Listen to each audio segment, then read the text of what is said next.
Mais on ne peut même pas les engager pour faire ça. Les engager. Non. Présentez-leur quelque chose comme ça. Ils vont ricaner et s'en moquer et refuser ça. Par contre, là ils sont, s'il y a quelque chose pour le jugement, essayez un peu de voir clairement qu'est-ce qui se passe. Amen. Amen. S'il y a quelque chose pour le jugement, c'est vrai. Forcément qu'il y aura un jugement. Il n'y a pas moyen d'y échapper. Amen. Amen. Amen. Amen. Il ne faut qu'amasser les chardons ardents sur leur tête. Et tout est tellement dissocié du principe, le principe d'un journal. Je crois que vous allez comprendre pourquoi j'ai lu ça. Le principe d'un journal, c'est d'informer le public de tout ce qui se passe. Que ça soit bon ou mauvais. Dites amen à ça. Mais ils se sont éloignés de leur principe. Et une fois qu'ils sont éloignés de leur principe, alors ils n'accompliront pas leur but correctement. Dites amen à cela. Donc les journalistes est tenu, est obligé de tenir informé au public tout ce qui se passe. Ni sans éloigner quelque chose, sans enlever quelque chose. Il doit prendre tout et informer au peuple, que ce soit de bon ou de mauvais. Amen. Amen. Et quand il ne faut pas ça, Branham dit, ils s'éloignent de leur principe. Et là, ils ne servent pas les peuples. Alors, paragraphe 11, écoutez. Et c'est pareil pour l'église. Donc, de la même manière que les journalistes font leur travail pour dénoncer tout, que ça soit bon, que ça soit mauvais. Branham dit, c'est pareil pour l'église. Amen. Amen. C'est parti complètement alors. C'est pareil pour l'église. Amen. Amen. Donc l'église aussi doit faire la même chose. Une fois que l'église s'est éloignée de ses principes, quel est le principe? C'est le principe de dire la vérité. Toute la vérité, sans passer par le dos de la cuillère. Sans passer par le dos de la cuillère, c'est-à-dire sans cacher cela. Amen. Amen. Si une fois que l'église s'est éloignée de ses principes, elle ne peut jamais servir les saints correctement. Vous savez là. Elle ne peut jamais servir les saints correctement. Amen. Amen. Nous devons rester ensemble. Nous devons nous unifier. Nous devons être des mêmes cœurs, des mêmes accords. Sinon, nous ne pourrons jamais servir ni Dieu ni les gens. Amen. Amen. Vraiment, qu'est-ce qui se passe? Sinon, nous ne pourrons jamais servir ni Dieu ni les gens. À moins d'être des mêmes accords, des mêmes cœurs, à soutenir les principes de la Bible et les choses que Dieu a dites qui sont vraies. Nous devons toujours les soutenir. Vous comprenez? Donc l'église sert Dieu, il sert les saints, tout en soutenant tout ce que Dieu a dit, sans passer ni à gauche ni à droite. Dites amen à ça.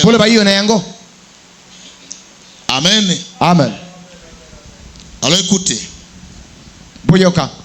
Dans la flèche de délivrance tirée à l'aide d'un arc.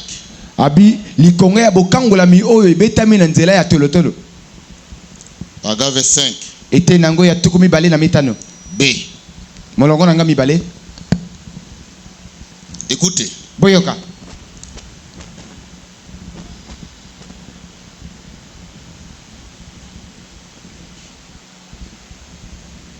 Maintenant, n'est-ce pas ce que font les prédicateurs aujourd'hui?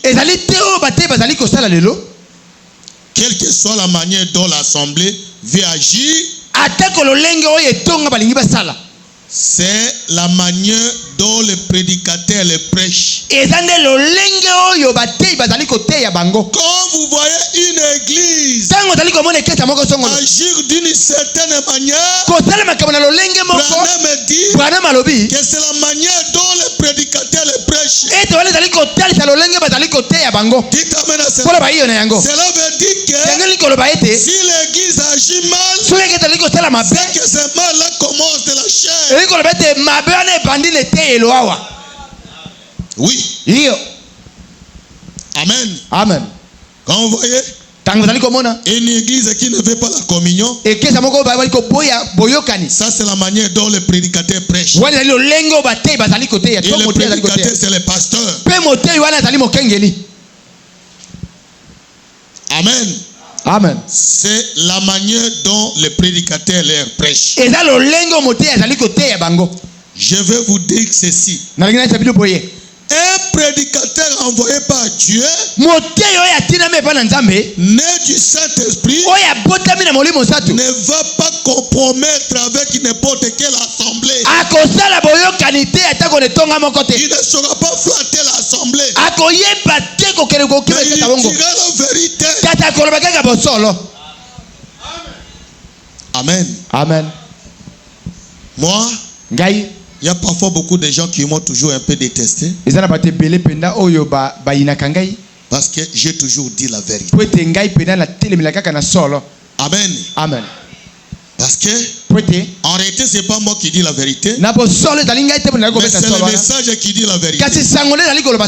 Et nous, notre travail, c'est de répéter ce que disent les bandes et les bouches. Quand le prophète dit quelque chose, je ne peux ni retrancher ni ajouter. Dites amen à cela. Alors, écoutez ici. Ça, je m'adresse à Life Tabernacle. Toi, l'église de Life. Peu importe ta petitesse, j'aimerais que vous écoutiez ces choses. Écoutez. La lutte du prophète pour son église. Sa lutte. Ah voilà. Écoutez. J'ai toujours essayé de me battre pour ça. C'est dans Hébreux chapitre 1. Paragraphe 63. J'ai toujours essayé de me battre pour ça. Pour que ce tabernacle soit comme ça. Comment alors?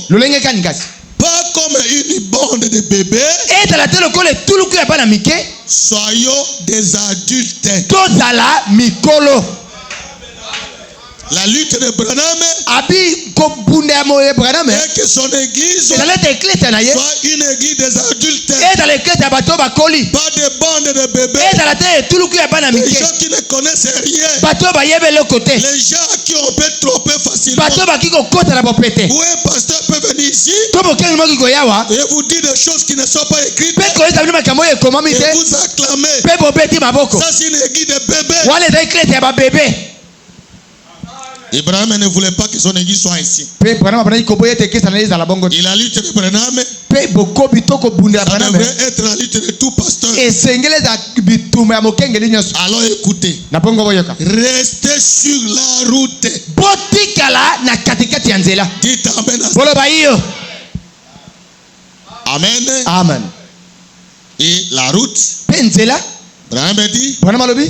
Sur la route. Le chemin est au milieu. C'est pas les deux bords. Non. Mais la route ou le chemin est au milieu. Alors il faut éviter de prendre les choses d'un côté. Sinon, vous allez passer outre. Mais il faut prendre les choses de la manière que Branham l'a prêché. Dites amen à cela. Amen. Amen. Je lis dans Avoir soif de la vie. Écoutez. Ah, que Dieu soit loué. J'aime beaucoup ces choses. Paragraphe 22. Jusqu'à 23. Jusqu'à 24. Ici, le prophète parle de l'histoire d'un esclave. Qu'est-ce qui s'est passé? On venait en Afrique ici et on a acheté les esclaves et on les a portés aux États-Unis pour travailler. Mais parmi les esclaves qu'on a achetés, pour travailler, on devrait prendre le fouet et le fouetter. On veut qu'ils puissent travailler. Mais parmi ces esclaves, il y avait un esclave qui n'avait pas besoin qu'on le fouette. Pourquoi? Parce qu'il était toujours tête haute. Les autres esclaves, ils se comportaient comme des esclaves. Mais lui ne se comportait pas comme esclave. Qu'est-ce qu'il faisait? Quand tu as un travail, si l'heure de travail arrive, il va travailler. Il n'avait pas besoin qu'une personne lui fasse pression.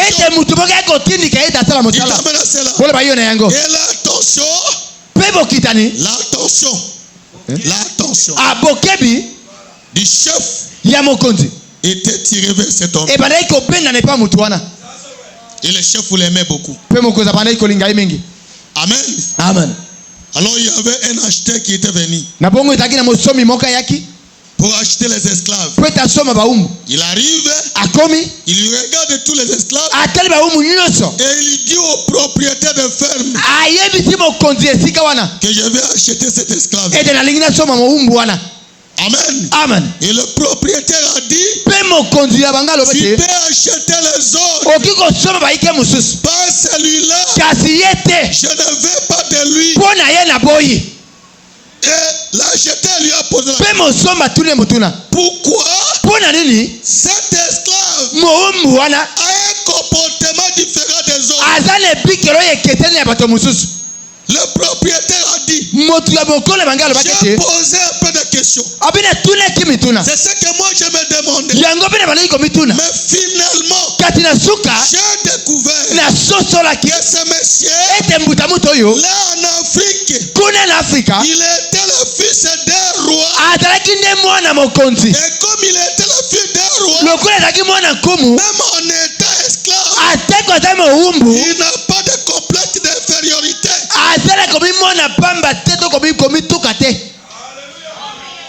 Pourquoi?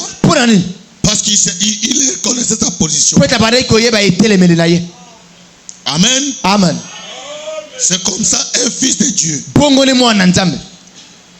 Tout fils de Dieu qui connaît sa position, il aura toujours sa tête haute.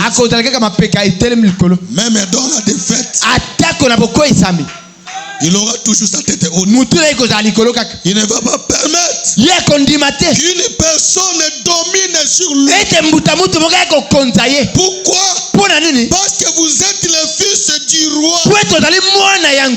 Vous n'êtes pas le fils d'un roi, mais vous êtes le fils du roi. Et vous verrez les gens qui ne te comprendront pas te traiter d'orgueilleux. Je ne suis pas orgueilleux, mais je reconnais ma position. Dites amen à ça. Oui, mon frère. Ne vendez pas ton droit d'aînesse. Faut reconnaître ta position. Vous devez reconnaître de qui tu es fils. Moi, je n'aime pas des gens qui sont toujours la main dans la joue. Ils sont toujours comme ça. Presque toujours malheureux. Non. C'est pas correct.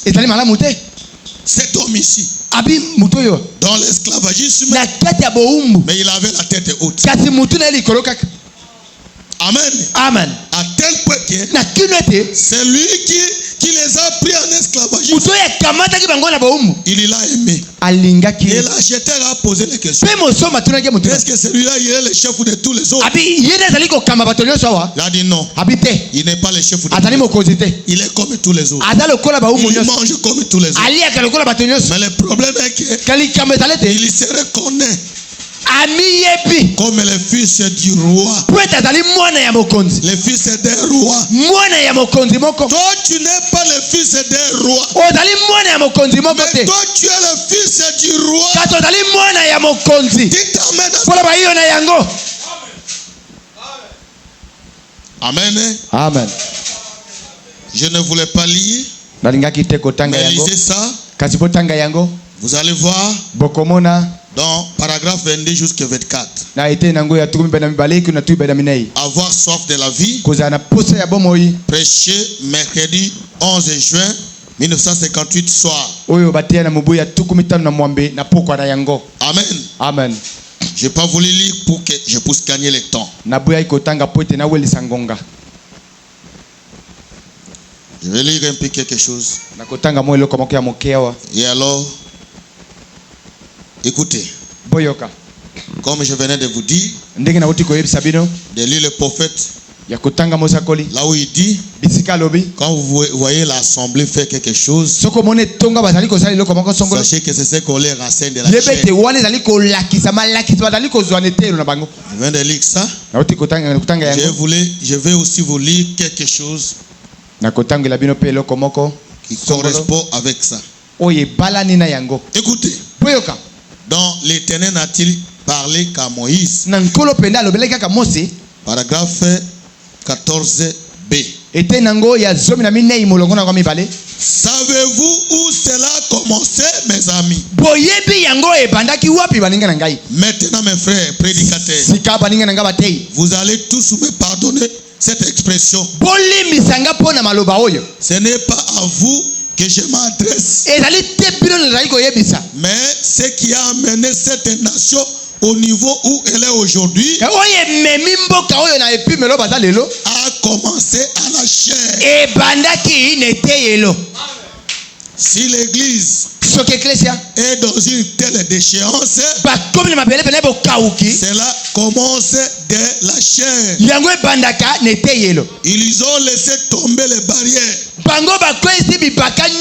Amen. Amen. C'est pourquoi vous allez voir des croyants qui ne communient pas avec d'autres églises. Cela provient de leur pasteur, de l'attitude du pasteur. Et quand une église est dans cette position,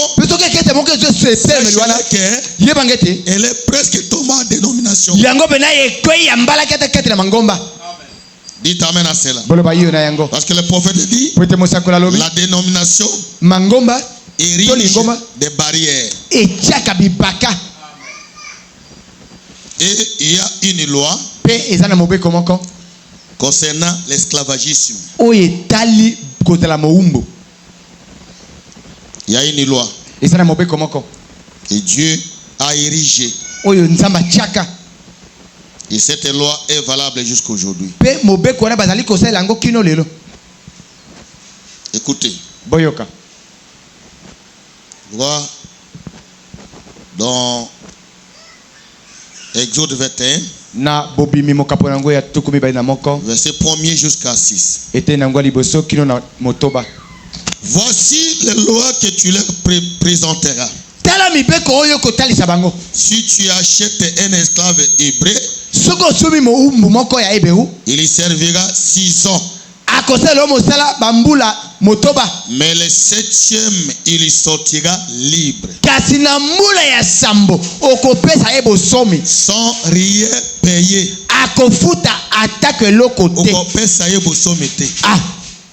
Il sortira libre. Donc là, ça ne dépend plus de celui qui t'a acheté. Mais ça dépend de toi. S'il est entré seul, il sortira seul. S'il avait une femme, sa femme sortira avec lui. Si c'est son maître qui lui a donné une femme et qu'il en ait eu des fils ou des filles, la femme et ses enfants seront à son maître. Et il sortira seul. Si l'esclave dit j'aime mon maître, ma femme et mes enfants, je ne vais pas sortir libre, alors son maître le conduira devant Dieu. Il le fera approcher de la porte ou du poteau. Et son maître lui percera l'oreille avec un poisson. Et l'esclave sera pour toujours à son service. Amen. Donc, Dieu a érigé une loi. Si vous avez un esclave, vous en avez acheté. L'esclave est là, doit servir son maître pendant 6 ans. Et la 7e année, quand la trompette de la délivrance sonne, même si l'esclave est en train de travailler, même s'il avait la houe entre ses mains, dès qu'il attend la trompette, il lui prend ses atouts, il achète. Et le maître n'a pas droit de lui demander pourquoi tu as acheté la houe. Si le maître lui demande, il lui dira, n'as-tu pas attendu la trompette? Et il doit sortir libre. Dites amen à ça. Oui. C'est pourquoi 6 ans. 6 ans de servitude. De travailler. De dur labeur. Et ces 6 ans représentent 6 ans de l'église. Et à la 7e ange de l'église, quand Branham vient sonner la trompette, c'est la liberté de tout croyant. C'est la délivrance de tout croyant. Amen. Amen. C'est pourquoi dans tous les âges. Il n'y a pas un âge qui prêche la souveraineté de l'église locale. Il n'y a pas un âge. Et dans cet âge, on m'a prêché sur la souveraineté de l'église locale. Pourquoi ça? C'est le temps de la délivrance. Amen. Amen. Que Dieu soit loué. Allez écoutez. Boyoka. Dans Marc de la Bête, na elembo ya nyama, prêché le 17 février 61. Oye temi na mubuya tuku motoba na moko na mikolo zomi na sambo. 17 février na sanza mibale 61. Na mbula tuku motoba na moko. 7 février. Mikolo zomi na sambo. Ouais, je suis là. Na komi wana. Paragraphe 72. Ete nango ya tuku sambo na mibale. Ce sont des choses importantes qu'il faut connaître. Ezali makambo penda ya mutu esengeli koyeba yango.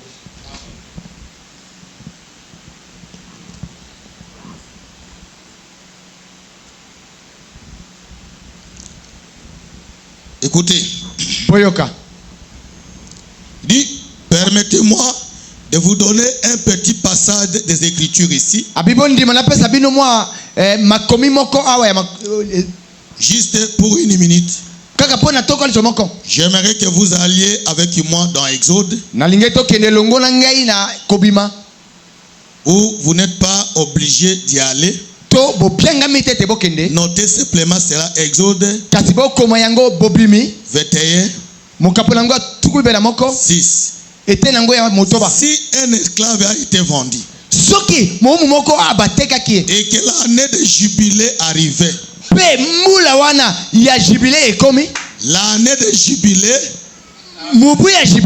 les sacrificateurs du jubilé sonnaient la trompette.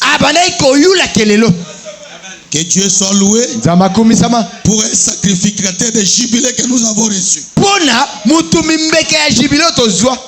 Celui-là, c'est William Mayon Branham. Amen. Amen.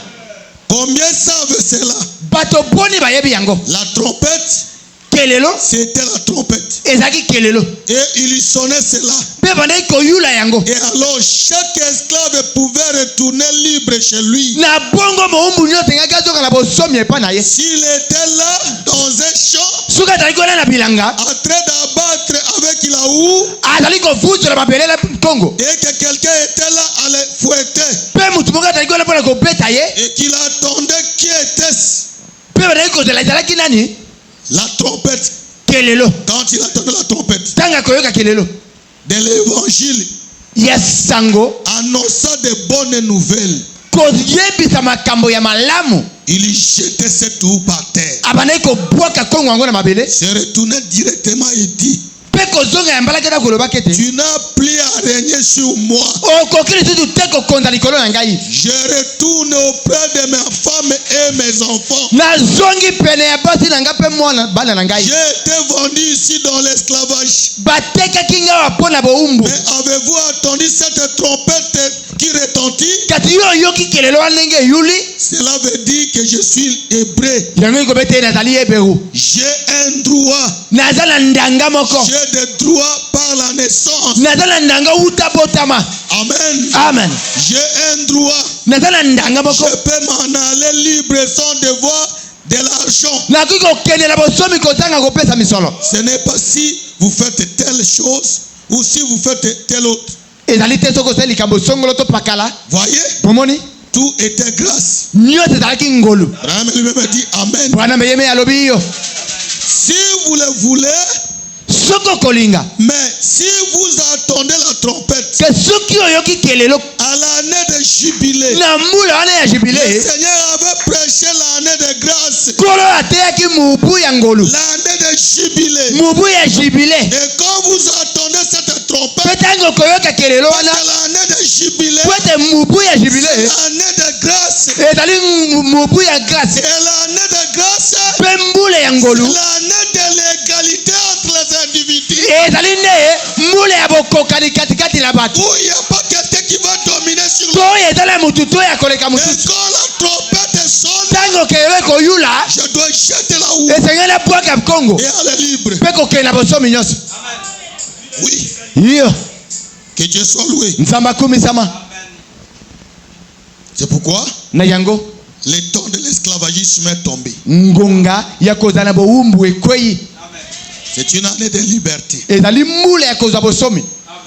Amen. Amen. Oh, que Dieu soit loué. Je vais encore lire dans Apocalypse chapitre 5.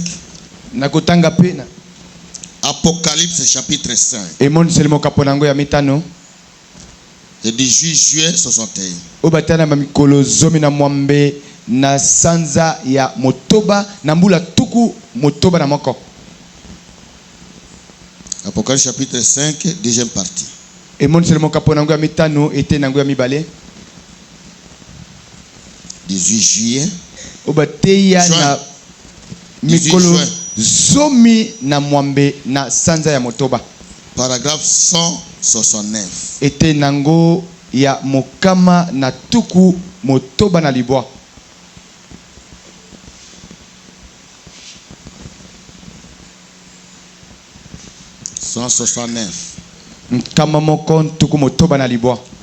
Alors écoutez. Boyoka. Oh. Pongo. Souvenez-vous que dans l'Ancien Testament, si un homme perdait son héritage et qu'un intrus occupait sa terre, ces derniers ne pouvaient pas la garder plus de 50 ans. Au détriment du propriétaire. Après 50 ans, il y avait l'année de jubilé. Amen. Amen. Alors écoutez. Quand vous prenez 7 fois 7, Sambo na sambo. ça donne combien? C'est 49, non? N'est-ce pas? Et quand ça arrive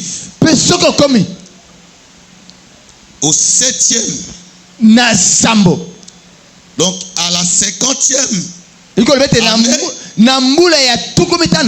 l'esclave ou celui qui a hypothéqué son bien doit récupérer son bien.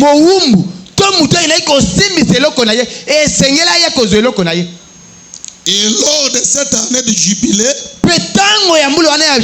tout retournait à son point de départ. Tous les esclaves retournaient à leur état d'origine. Si un homme est saclé dans un champ et qu'il attendait la trompette sonner, il pouvait jeter la houe par terre et dire: je ne suis plus esclave. Dites amen à cela. Je retourne à la maison auprès de ma famille.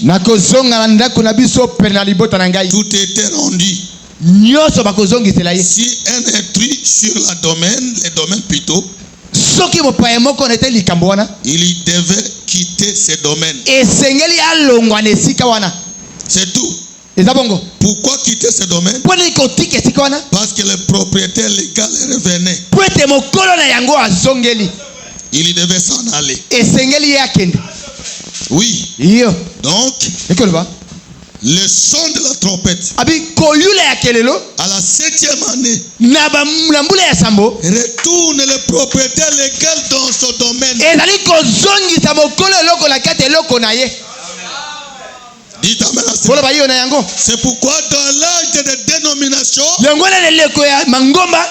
le pasteur pouvait régner comme il veut. Les évêques pouvaient régner comme il veut. Mais à la 7e trompette, tout le monde doit laisser libre. Dites amen à cela. Amen. Amen. Oui. Alors, Brahma dit, l'église de Dieu a toujours été une minorité. C'est ce que dit le prophète. Tu peux voir une grande église par rapport au nombre, mais cette église-là, tout entière n'est pas l'église de Dieu. L'église de Dieu se trouve à l'intérieur. Et elle est toujours minorité. C'est pourquoi Jésus a dit, ne crée pas petit troupeau. Alors je vais lire dans une délivrance totale, paragraphe 45.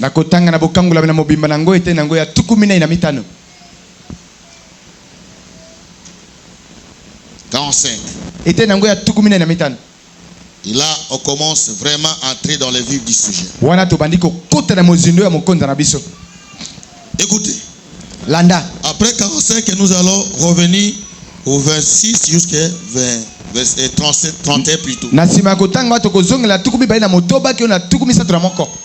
Que le Seigneur bénisse sa parole. Alors que nous parlerons maintenant pendant quelques instants.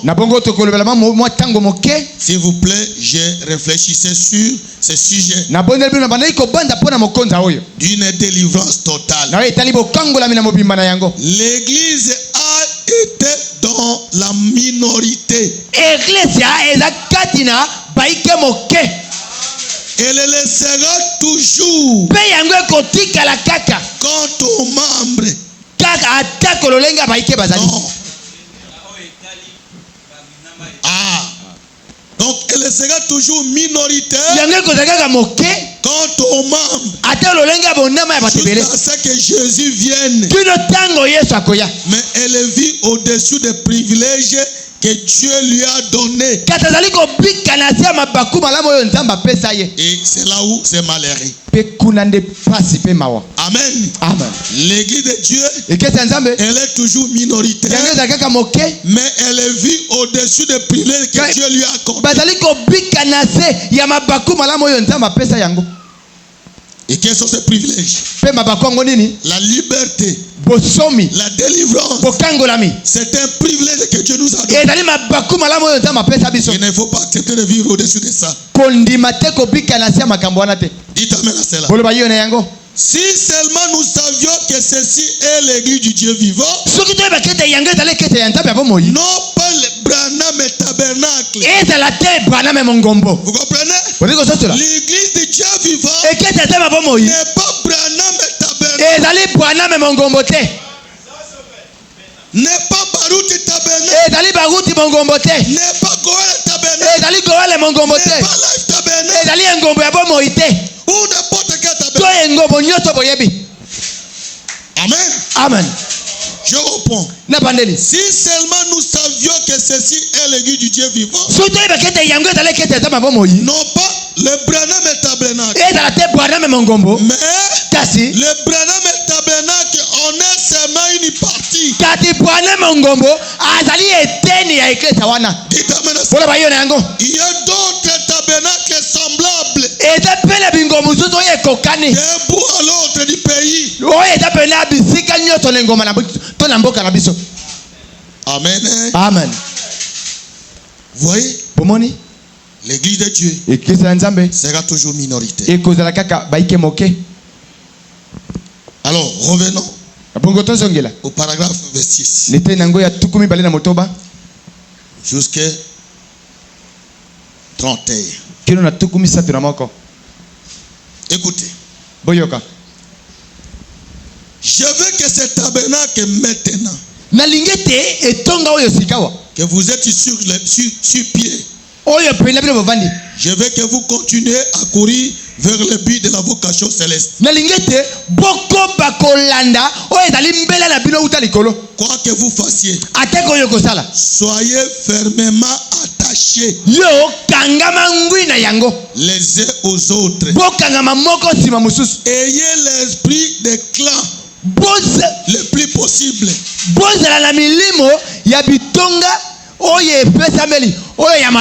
Oui, c'est-à-dire, soyez unis. Soyez comme un seul homme. Soyez comme un même clan. Dites amen à cela.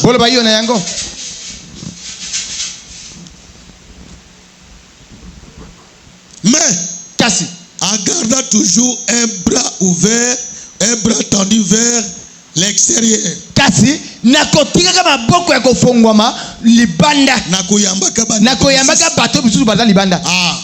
Pour aller chercher quelqu'un d'autre, pour le faire entrer.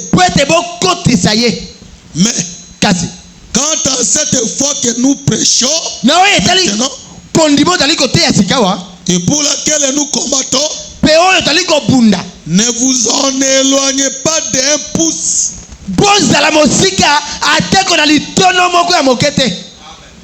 Dites amen à cela. Soyons unis. Tendons les bras à d'autres.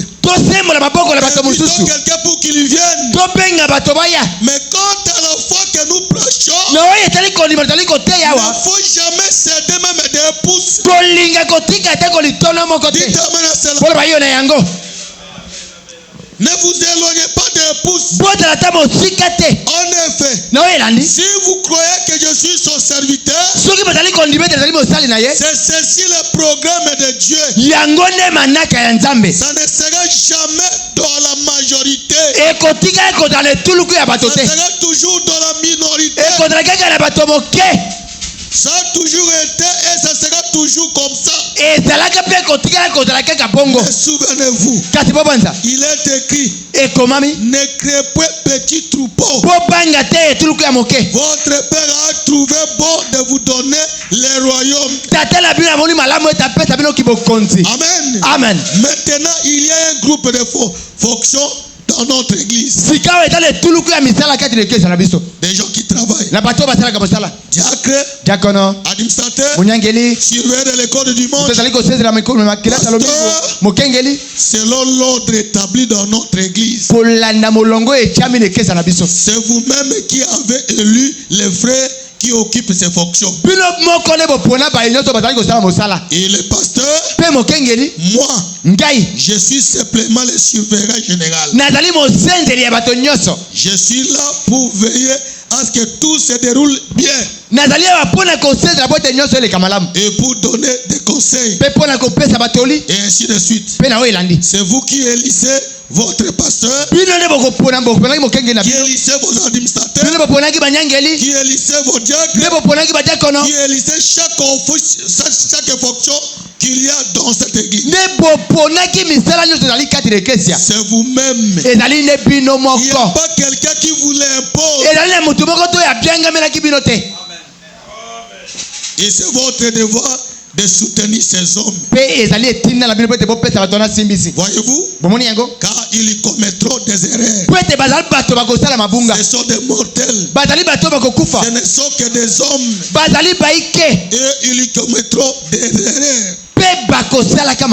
Mais si le président des États-Unis commet une erreur,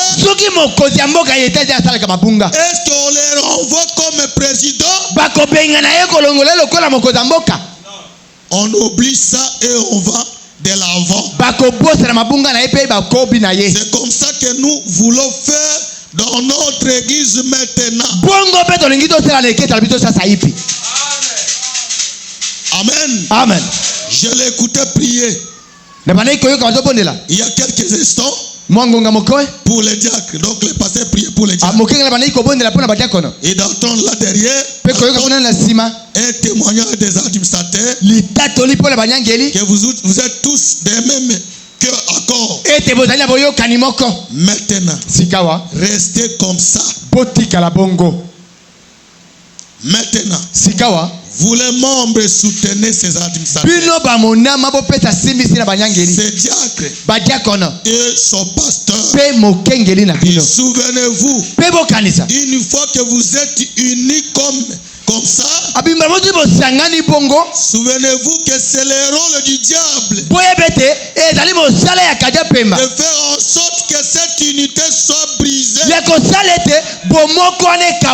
C'est pourquoi vous verrez les gens venir pour vous dire pourquoi vous priez là-bas, pourquoi vous êtes avec Israël. Ça, c'est le diable. Amen. Amen. Oh, ça a toujours été. Et ça le sera toujours. Mais vous soutenez vos frères qui occupent ces fonctions.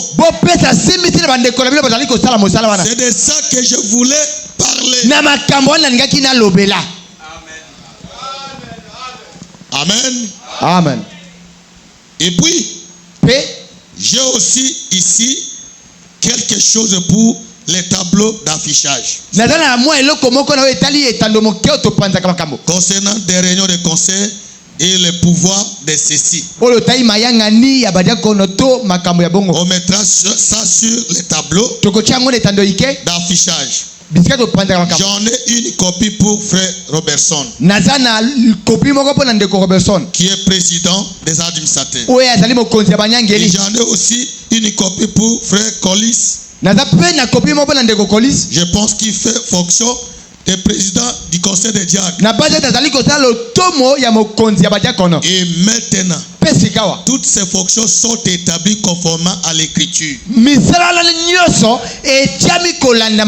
Ils doivent avoir les règles bibliques de ce qu'ils doivent faire. Par conséquent, les administrateurs ont leur fonction en eux. Et les diacres ont leur fonction en eux. Le surveillant de l'école du dimanche a sa fonction en lui. Et le pasteur est le chef du troupeau. Dites amen. Amen. Amen. Oh, que Dieu soit loué. Oh, s'ils ont selon chacune de ses fonctions, des choses à commun, alors je pense que vous ne devriez pas avoir vos réunions ensemble. Mais séparément selon chaque fonction, parce que les diacres n'ont rien à dire aux administrateurs. À moins d'avoir quelque affaire à les soumettre. Et vice versa, les administrateurs sont responsables des finances et de ce qui concerne les bâtiments.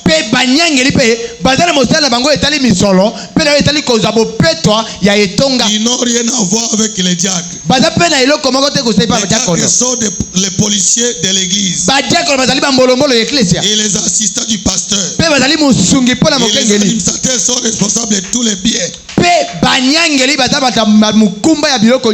Les administrateurs n'ont rien à voir avec le côté spirituel. Les diacres n'ont rien à voir avec le côté financier. Par conséquent, ça doit être 3 points. Et le surveillant de l'école du dimanche est responsable de son école du dimanche. J'ai tout ça rédigé et tapé à la machine pour qu'on les mette sur les tableaux d'affichage. Et puis nous allons aussi mettre dans un cadre la doctrine que défend l'église. Et l'afficher dans un cadre ici dans l'église. C'est que nous défendons les principes, la doctrine de l'église.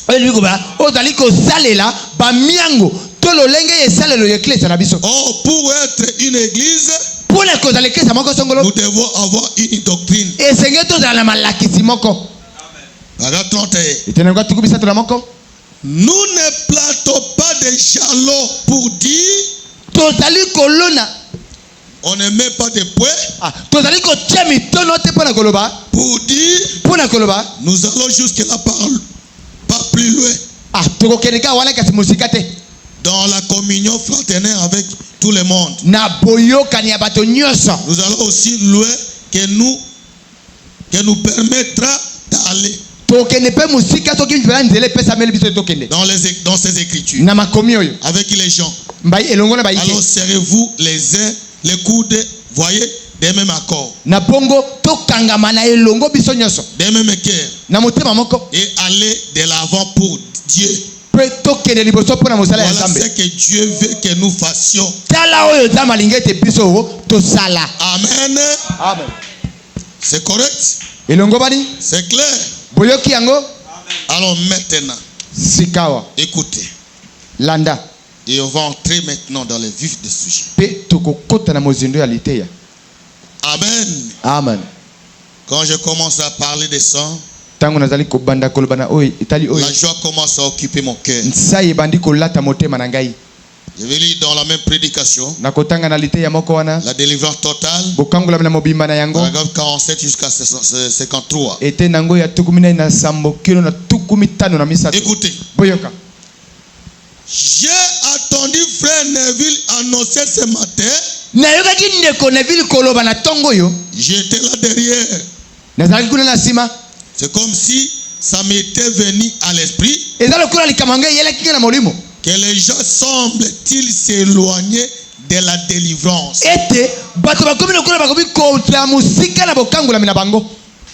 Donc d'eux-mêmes, il commence à s'éloigner de la délivrance qu'il leur a déjà accordée. Ça semble être quelque chose que les gens ont vu. Et alors ils mettent ça de côté. N'osez pas avec ta délivrance. Ne faut pas la mettre de côté. Parce qu'il s'agit de délivrance. Dites amen à ce moment. Oh, et bien, Dieu peut le faire. Mais ce n'est pas la bonne attitude de la rejeter. Dieu t'accorde la délivrance, mais toi tu l'ignores. Et c'est pas correct. Tu t'en éloignes. C'est pas correct. Abraham dit, ce n'est pas une bonne attitude. Moïse, là, quand il a été appelé par Dieu, il était un prophète total et complet. Dieu ne lui a pas fait demi-prophète. Jamais. Il t'amène à cela. Quand Dieu fait quelqu'un, il fait d'un homme un prophète. Il fait de lui un prophète complet. Quand Dieu envoie un homme pour faire quelque chose, quoi que ce soit, il l'équipe complètement. Dites amen à cela. De tout ce qu'il lui faut. Si Dieu appelle un homme à être un prédicateur, il met quelque chose en lui. Ce qu'il faut pour prêcher. S'il appelle à être un docteur, il met quelque chose en lui. Ce qu'il faut pour enseigner. S'il appelle à être un prophète, il met quelque chose en lui. Ce qu'il faut pour des visions. Pour être un prophète, Dieu équipe toujours complètement son homme. C'est exactement ce qu'il a fait. Quand il a envoyé Moïse en Égypte, il l'a élevé d'une certaine façon. Il l'a instruit d'une certaine façon. Il a modélé. Elle a formé. Elle a façonné. Après qu'il avait promis Abraham. Après qu'il avait promis Abraham des centaines d'années qu'il délivrerait les gens. Alors, il avait prévu qu'il formerait Moïse exactement comme Moïse. Comme Moïse l'a été. Moïse était un prophète complet. Et alors, pour qu'il était un prophète complet. Amen. Amen. Alors écoutez. Tout homme. Non, tout comme vous. Si vous êtes un chrétien, Dieu ne fait pas de demi-chrétiens.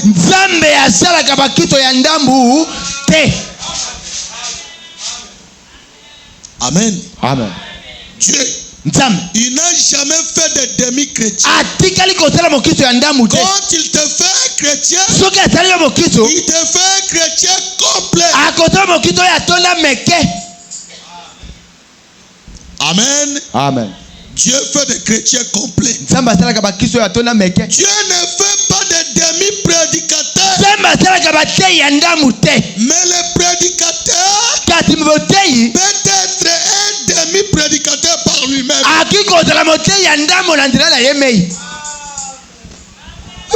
C'est terrible. Amen. Amen. Écoutez-moi bien. L'église,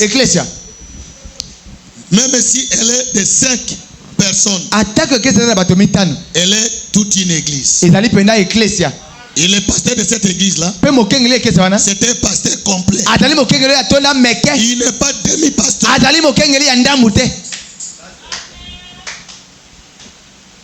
Amen. Amen. Dieu fait des hommes.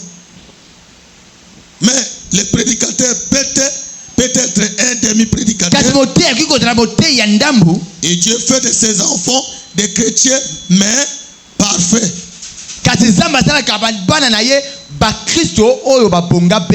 Non, mais parfois, ils sont des demi-chrétiens. Seulement, ce n'est pas l'intention de Dieu qu'il soit comme ça. Ce sont leurs propres voix qui se sont mêlées au plan de Dieu.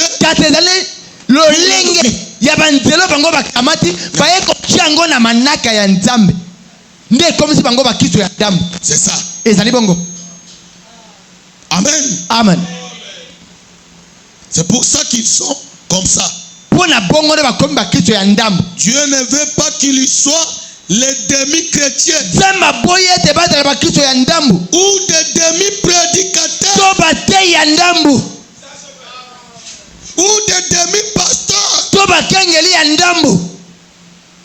où on vous invite de prêcher quelque part et vous devez aller demander l'ordre à une autorité morale. Ça ne peut pas se faire. Amen. Si vous êtes prédicateur, pasteur, quand on vous invite à prêcher quelque part, demandez l'ordre de Dieu. Demandez sa conduite. Pas un homme, pas un évêque. Dites amen à cela. Demander l'ordre est différent d'informer. Amen, amen. Amen. Oui. Dieu ne veut pas qu'il soit des demi-chrétiens ou des demi-prédicateurs faisant des compromis de la part et d'autres. Il veut qu'ils se tiennent complètement à la brèche. Oh, Moïse, Dieu avait fait de lui un prophète complet. Pour une délivrance complète. Et Moïse s'est complètement livré entre les mains de Dieu. C'est pour ça qu'ils étaient alors ce qu'il était. Il était tellement complet en Dieu que Dieu pouvait avoir confiance en lui et l'utiliser.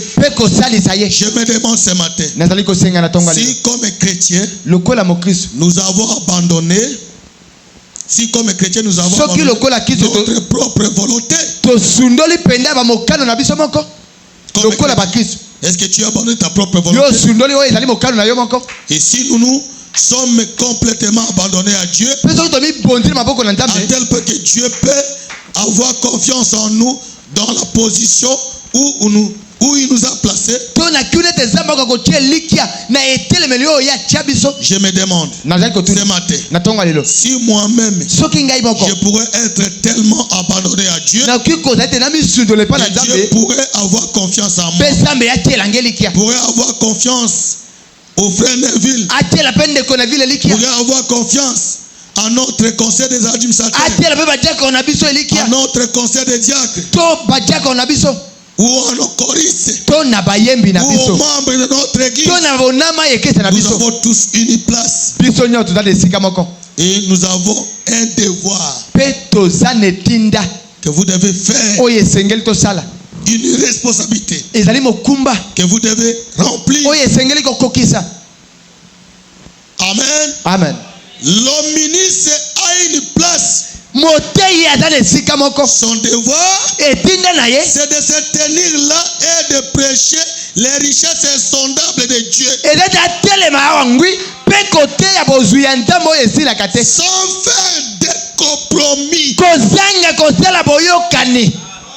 S'il est appelé à être un prédicateur, il n'usera aucun ménagement envers qui que ce soit.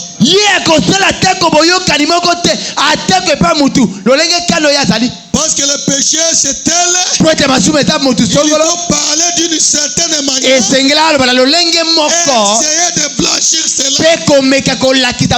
S'il est envolé de Dieu, il doit parler clairement et condamner tout. Amen. Amen. S'il est appelé à être prédicateur, il est membre de l'église. Il est appelé à être un membre de ce groupe-là. Il est appelé à être membre. Alors, il ne fera aucun compromis. Si l'église croit qu'on ne doit pas jouer à des jeux de cartes, ou au jeu d'argent, alors il ne doit pas faire ça. Si nous ne croyons pas à la boisson, il devrait tourner la tête complètement de la boisson. Si nous ne croyons pas au jeu d'argent ni au tabac, les membres de cette église-là ne devraient jamais toucher à une telle chose. Dieu donne une délivrance totale. Amen. Amen. Il le fera si nous nous abandonnons complètement en lui. Si nous nous remettons complètement entre ses mains, alors Dieu se reflète en nous. Alors que nous nous enlèverons du chemin, alors nos pensées seront ses pensées. Vous imaginez Christ en train de fumer une cigarette? Pouvez-vous vous imaginer Christ en train de prendre un verre ou de jouer aux cartes? Alors, si votre esprit est un esprit, est une partie de son esprit, il veut qu'il en soit ainsi par votre confession. Mais vous permettez au diable d'entrer et de prendre le contrôle. Pendant tout ce temps, tout au fond de votre cœur, vous savez que vous avez tort quand vous faites ces choses. Amen. Amen. Quand un membre dise du mal de l'autre membre, vous savez que c'est mal. Vous avez reçu l'ordre de prier les uns les autres, non pas de dire du mal les uns des autres, mais de vous aimer les uns aux autres. Et si quelqu'un est abattu, enlevons-le et donne-le. Alors ça fera de nous plutôt un groupe de croyants unis. Quand nous n'obéissons pas à ça, nous n'obéissons pas à Dieu. Et Dieu n'est pas content de nous voir. Par conséquent, nos églises, nos fidèles ne peuvent pas prospérer. L'église ne peut pas avancer. C'est parce que nous sommes désunis. Amen. Amen. Comme Jésus l'a dit, un peu d'élever, fait lever la patte. Alobi, kaka moi levri ya moke e ko salete pata ifulukana. To esa lebele. Amen. Amen. Oui. Iyo. Alors écoutez. Boyoka.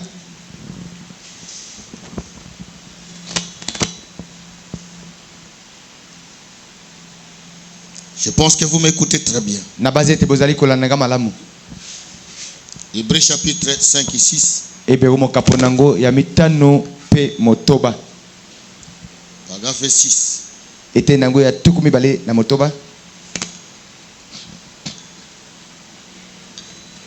Écoutez. Bolanda.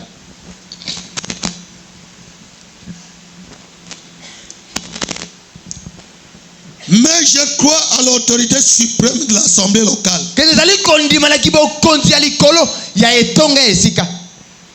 Dites amen à cela.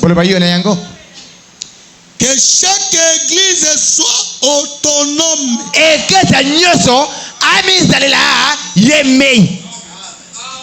N'est-ce pas ça? Ça c'est Branham qui parle. Qu'elle choisisse ses pasteurs, ses diacres, c'est n'importe quoi. Et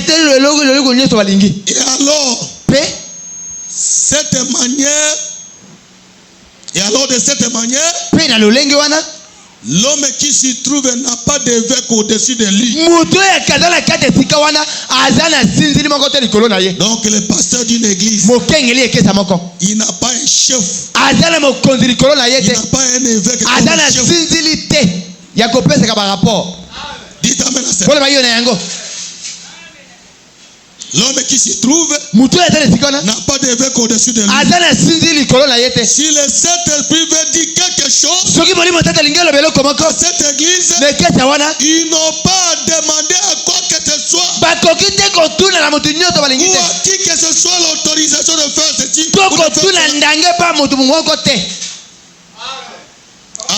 Vous voyez, notre diacre là, il a aimé la femme d'autrui. Alors je suis venu demander à l'évêque, est-ce que je peux le faire asseoir?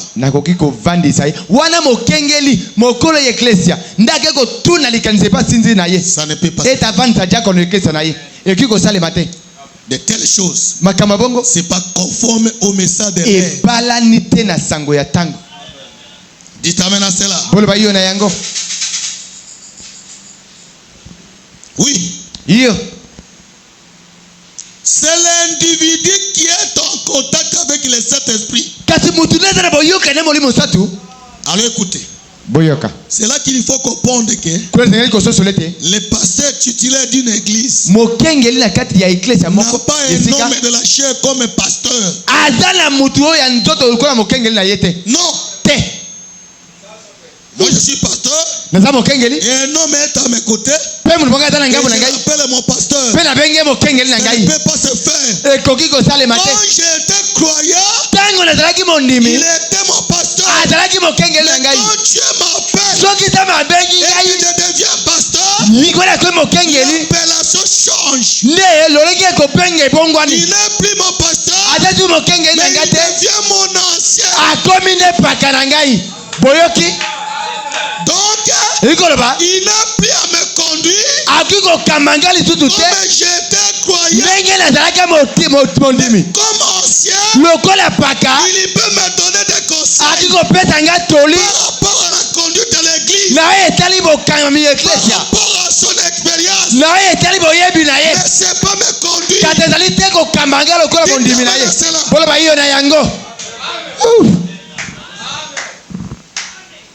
Amen. Amen. Oui. Je vais vous dire quelque chose. Même la dîme. Je ne suis pas censé payer la dîme à quelqu'un d'autre. Pourquoi? Parce que je suis le premier croix de mon église. Et Branham dit, chaque croix dans l'église doit soutenir son église par le paiement de 10 000 par sa présence et ses prières. Alors si je suis le premier croix de mon église, je dois payer ma dîme dans une autre église. Parce que si je paye la dîme dans une autre église, c'est que mon église n'est pas indépendante. Amen. Amen. Il est déjà temps. Mais laissez-moi aller. C'est clair? Oui. Parce que le prophète dit que l'homme qui est là n'a pas demandé quoi que ce soit à un autre. Alors qu'un croyant normalement, s'il y a un problème qui complique sa vie, il peut aller consulter son pasteur. Mais celui-ci, pasteur titulaire d'une église, il n'a pas demandé à qui l'autorisation de faire ces choses. Il n'est plus comme un croyant simple. Amen. Amen. C'est l'individu qui est en contact avec le Saint-Esprit. Montre-moi par la Bible qu'il y a de plus grands dans la Bible que l'ancien local pour l'église locale.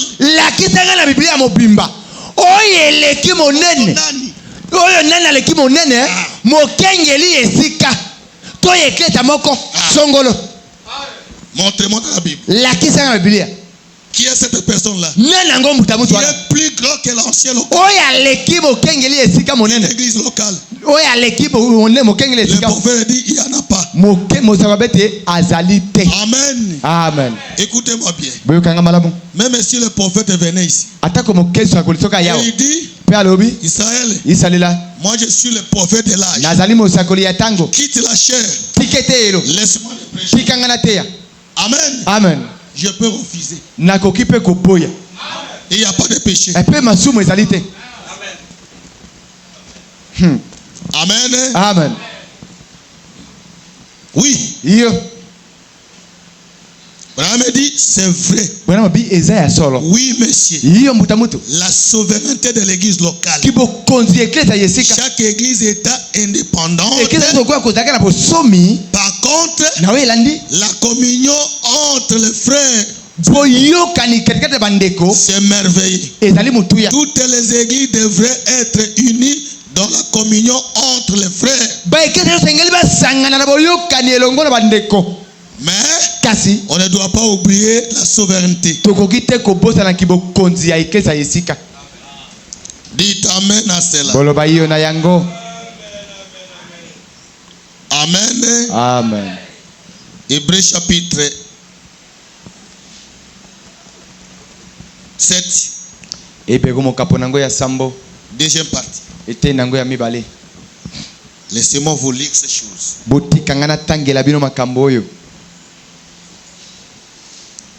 Chapitre 7, deuxième partie. Paragraphe 293. Écoutez. Boyoka. Maintenant, Sikawa. Revenons à ce vieux message. Béni. Vous maintenant, je veux que vous sachiez ces choses. Ceci est enregistré sur bande magnétique. Souvenez-vous, ce message. Ce message, l'enregistrement de l'église. L'enregistrement de l'église. Ah, cause quoi enregistrer à l'église. Les ordres établis. Ah, bamiango oye tiami. Les règlements de l'église sont enregistrés sur bande magnétique. Ah, bamiango ya église oye tiami et kotikati na bande. Et les règlements de l'église sont enregistrés sur bande magnétique. Je me répète. Et ils sont conformes à la Bible. Pe yango e balani na Biblia. Amen. Amen. Ce n'est pas nous qui la dirigeons. Il y a personne à la tête. Tous. Nous sommes tous pareils. Mais nous avons un conducteur. C'est le pasteur. Aussi longtemps qu'il est conduit par le Saint-Esprit. Il est pasteur. Et c'est pas Branham qui viendra pour nous dire, regarde ce que vous faites. Ne faites pas ça. Faites ceci. Branham nous a donné tous les conseils. C'est pourquoi il dit, je réponds, ce n'est pas nous qui la dirigeons.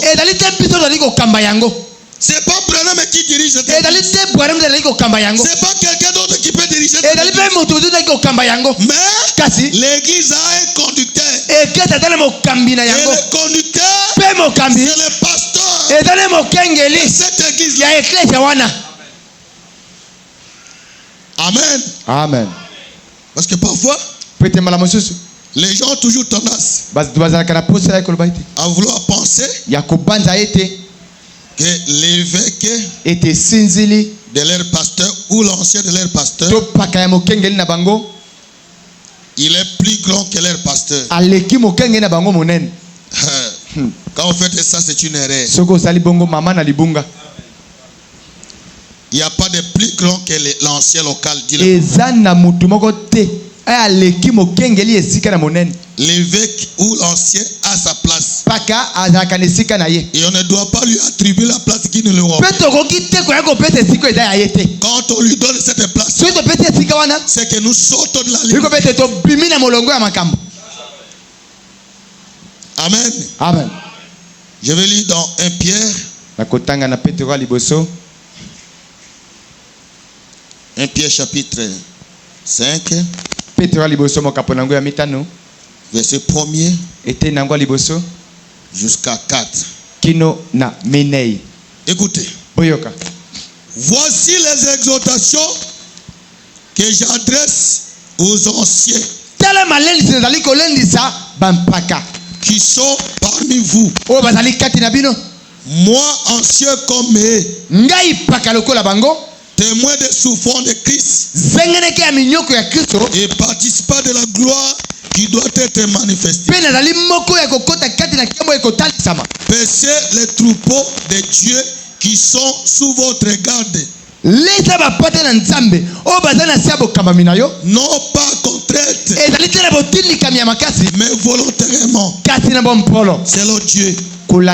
Non pour un gain sordide, mais avec dévouement. Non comme dominant sur ceux qui vous sont échus en partage.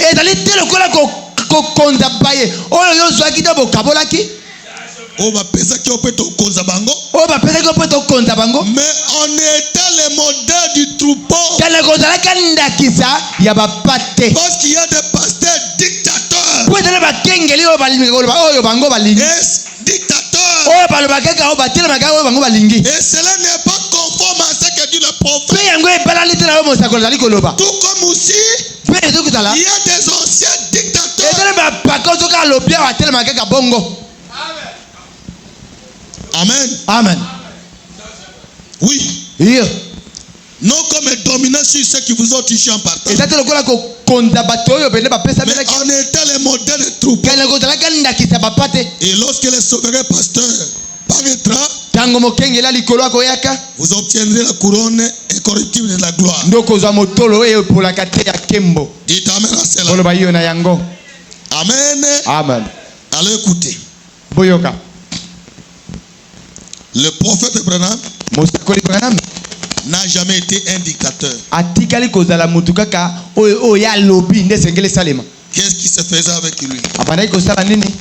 Parfois dans l'église, il pouvait avoir une décision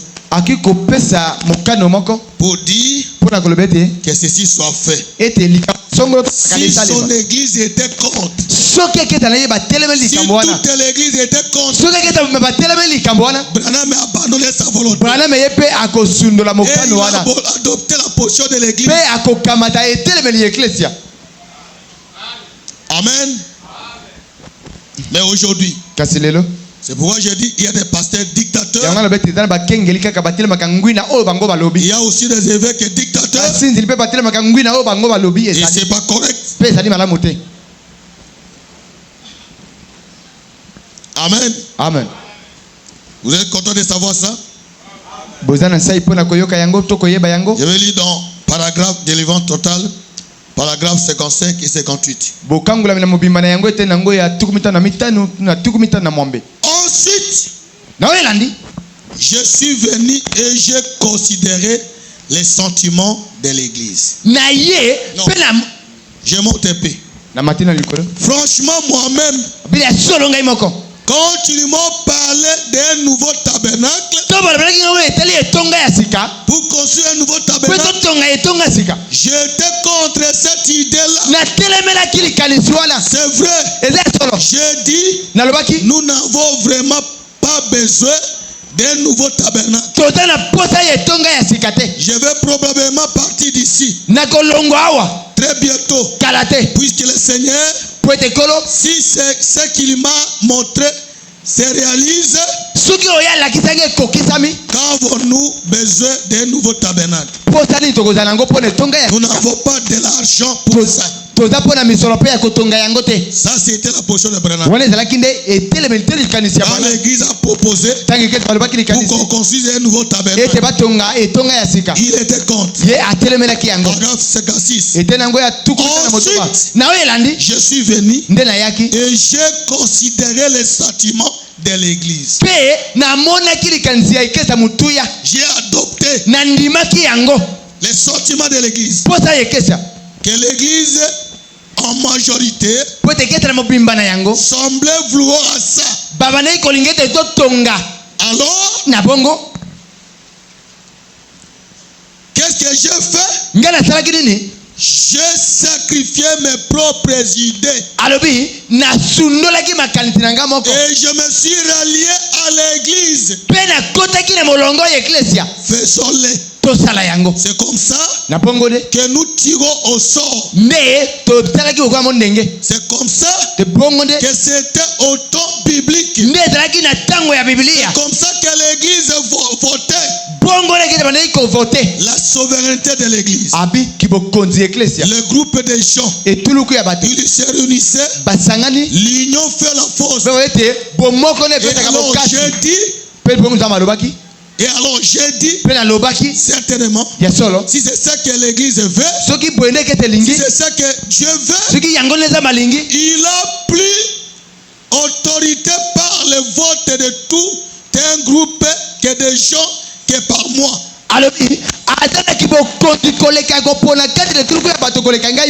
Donc l'église a plus d'autorité sur le vote des gens que sur ma voix. Si le groupe de l'église tombe d'accord pour une chose, ils sont plus autoritaires que moi. Dites amen à ça. Parce que je n'ai qu'une vision pour dire que ça ne devrait pas être être ainsi. Alors nous rallions à l'église. Et nous avançons avec l'église. Et je donne mon appui à ça. Pour faire tout ce que je peux. Voyez-vous? Pour donner un coup de main à l'église. Ça devrait être le motif de chaque chrétien. Dites amen. Et de chaque personne dans l'église. C'est pas que l'église dit une chose. Et que le pasteur seul d'un côté. Il se décide sur une chose. Dites amen. Quand l'église tout entière se décide sur quelque chose, le pasteur n'a pas droit à s'opposer. Oui. C'est de nous unifier et de nous serrer les coudes. C'est pourquoi l'église vote. C'est ce que nous devrions soutenir. Alors disons par exemple qu'on veut modifier quelque chose dans l'église. Alors si les administrateurs veulent ça, si quelqu'un d'autre veut ça, les diacres, s'ils veulent modifier quelque chose, on présente ça devant l'église. Alors l'église est réunie. Et si notre idée là-dessus semble un peu différente de celle de l'église tout entière, sacrifions cette idée. Parce que c'est le seul moyen par lequel nous pouvons rester unis. Et si cette église continue seulement à avancer comme maintenant, si elle est unie, il n'y a pas de limite à ce qu'il accomplira. Si nous serrons les coudes, nous devons nous serrer les coudes. C'est comme ça que nous voulons être. Tellement complets les uns avec les autres. Et alors tellement complet entre les mains de Dieu. Et puis nous devons avoir un homme dont nous croyons qu'il prêche la parole de Dieu. Si cet homme